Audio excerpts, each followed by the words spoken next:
No moro. Lähdetään tutkimaan tätä muuntajaa, mitä täällä kopin sisällä on. Ja tää on tosiaan tämmönen demo koppi, missä on muuntaja sisällä, mutta ei tää ole mihinkään verkkoon kytketty. Niin lähdetään kattelemaan vähän, että mitä kaikkea täältä löytyy. Lähdetään liikkeelle kattoo täältä PJ-puolelta, miltä homma näyttää. Näin. Ja avataan täältä vähän se. Alright. No nyt täällä kuvassa näkyy alhaalla tämä meidän lähtö 185 sinne on laitettu. Ja sitten tää näkyy näitä mahdotuksia. Katsotaan niitä kohta eteenpäin. Ja tosta tulee ne kiskot ja sitten tossa on normaali pääkytkin. Ja toki tietenkin tää pääkytkinhän on tietenkin nyt tämmöisessä asennossa, että sehän on. Ja sitten jos halutaan, niin no, siitä kiinni vaan. Mut tällä hetkellä se on noin. Jatketaan hommaa eteenpäin. Tossa näkyy nyt sitten paukut, eli mulla on 400 pohja ja 200 paukut on tuolla kiinni. Näin. Tässä on tosiaan tää PJ-puoli. Ja tosiaan siellä on 5 kappaletta lähtöjä, 6, 7 ja sitten on vielä laajennusvaraa. Sitten muutajan edessä menee tällainen kuparirengas, kiertää ympärille. Tämähän on se rengas, eli nyt kun mä kävelen tästä tänne sisälle, mä olen tän potentiaalirenkaan sisällä. Ja tämähän renkaan tarkoitus on sillä, että kun mä teen tästä nyt näitä käyttötöitä, niin se nyt meitsiä suojaisi jotenkin, jos käy joku tilanne. Ja tosiaan tää rengas kiertää noin metrin etäisyydellä koko muuntajan ulkolaitaa ympäri ja palaa tänne samoille kiskoille, missä ne kaikki muukin on. Tässä nyt on tällainen pikaversio, mitä tää muuntaja pitää sisällä. Kurkistetaan seuraavan oven taakke. Rohkeasti vaan kahvasta kiinni, näin. Perhana, siellähän on muuntaja. Ja nyt huomataan, me oltiin äsken tuolla toisella puolella. Tossa näkyy nyt sitten muuntajan noin persuksen maadotus on tossa. Noin, ja ne menee tonne kiskolle kiinni. Ja sitten mä oon tähän tuonut valmiiksi noin välikaapelit, eli KJ-puoli ja sitten toi pienempi on PJ-puoli ja sitten tosiaan ne välikaapelithan kytketään tonne kiskoon tonne ylös.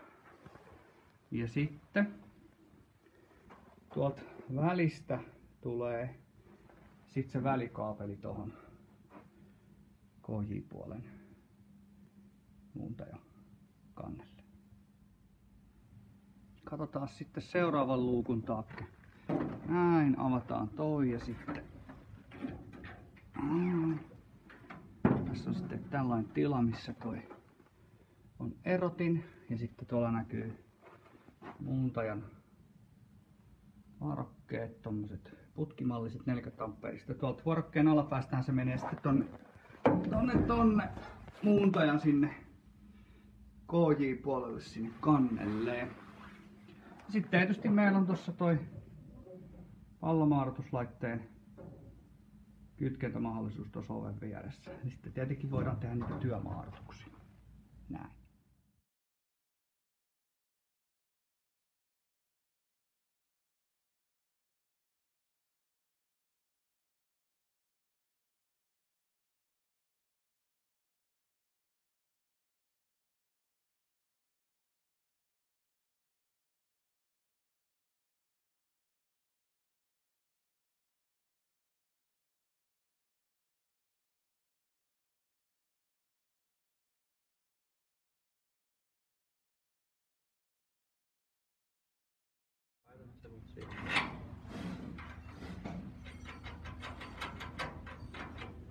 Tässä reikä, se on siinä sulla, tässä on missä pitäisi.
Tässä on sitten se muuntajaosasto ja tosiaan tossahan se PJ-välikaapeli on kytketty ja sitten tuossa näkyy KJ-välikaapeli ja maadotukset on tuotu samaan pisteeseen ja sitten tuohon muuntajan maadotuspisteeseen tuotu ja tuoltahan ne menee sitten tuonne muuntajan maadotuskiskoon. Tosiaan tuossa on se välikaapeli, mikä menee äsken sinne muuntajan varakkeelle.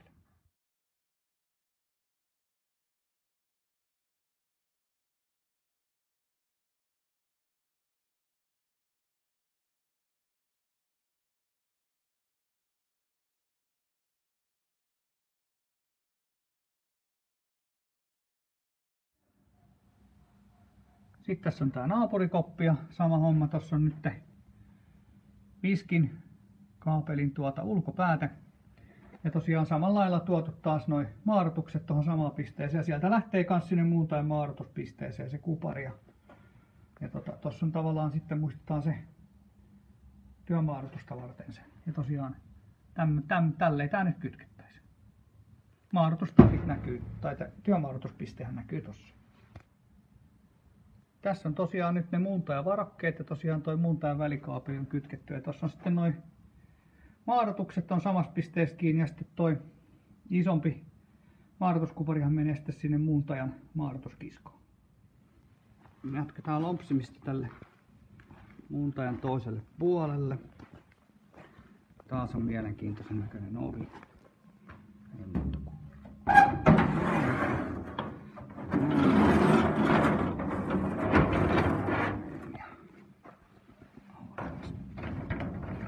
Sitten. No. Tää on sitten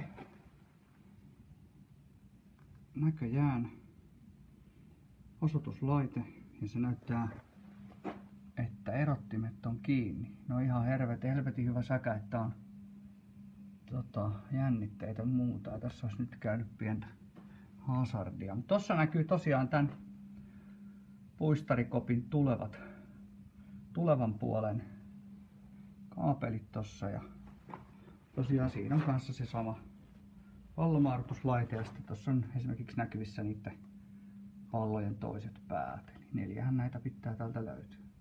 Tosiaan tää on se tuleva puoli. No, mites tää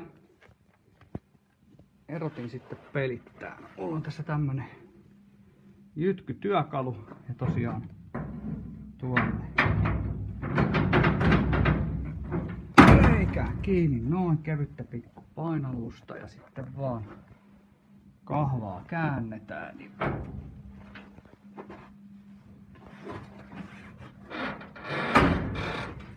noin.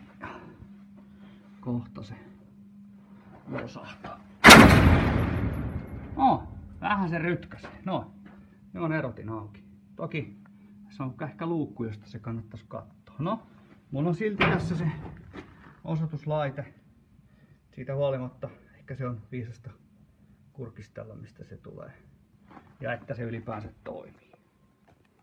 Sitten vielä jokaisen luukun takana on aina tolle erottimelle tuo asennonosoite ja sitten sillä äskeisellä työkalulla sitä pystytään värkkäämään.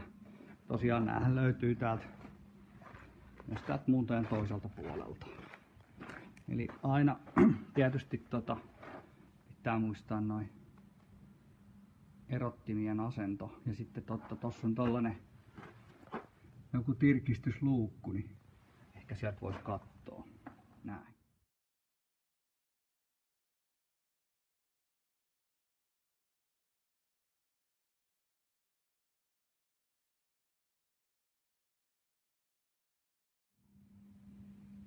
Avataan sitten se seuraava luukku.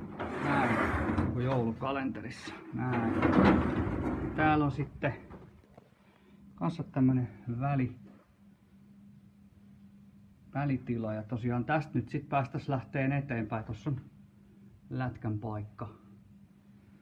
Tosiaan tosta päästäisiin sitten vaikka 85 viskillä vaikka etsiä päin. Noin. Jees. Ja tosiaan täällä on sama pallomaatin pää ja nyt siinä huomaatte, niin on tuotu 50 kupari. Se menee tuolta välistä.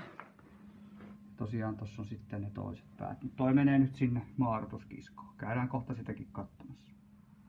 Tosiaan tässä on sitten yksi seuraava homma tosiaan, tuossa on nyt sitten kylmä kutiste sisäpääte laitettu kietossa, näkyy taas ne maadotuspallot ja sitten taas ne vaippamaadotukset on tuotu tuohon samaan pisteeseen ja sitten sieltä lähtee toi keltavihreä maadotuskupari taas sinne muuntajan PE-kiskoon. Samassa pisteessä missä on muuntajan kansia se persus maadotettu kanssa. Ja sinne samaan pisteeseen menee sitten potentiaali, renkula ja kaikki muutkin.